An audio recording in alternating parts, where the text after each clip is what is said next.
চলতি অর্থবছরের প্রথম ৯ মাসে দেশের বাণিজ্য ঘাটতি দাঁড়িয়েছে ১,৯১৭,৩,০০,০০০ ডলার। আগের বছর তুলনায় যা বেড়েছে ১৯.১৭। বাংলাদেশ ব্যাংকের সবশেষ ব্যালেন্স অব পেমেন্ট প্রতিবেদনে উঠে আসে এমন তথ্য।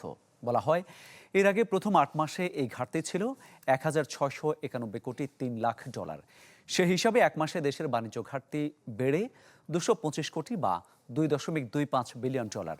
তথ্য বলছে, একই সময় বাংলাদেশ থেকে পণ্য রপ্তানি হয়েছে ৩,২৩৮,৩,০০,০০০ ডলার। আর যেখানে আমদানি ব্যয় ৫,১৫৫,৬০,০০,০০ ডলার। এ সময় রপ্তানি আয়ের চেয়ে আমদানি ব্যয় বেশি হয়েছে ১,৯১৭,৩,০০,০০০ ডলার। এদিকে বাণিজ্য ঘাটতি বাড়লেও দেশের চলতি হিসাবের ঘাটতি কমেছে।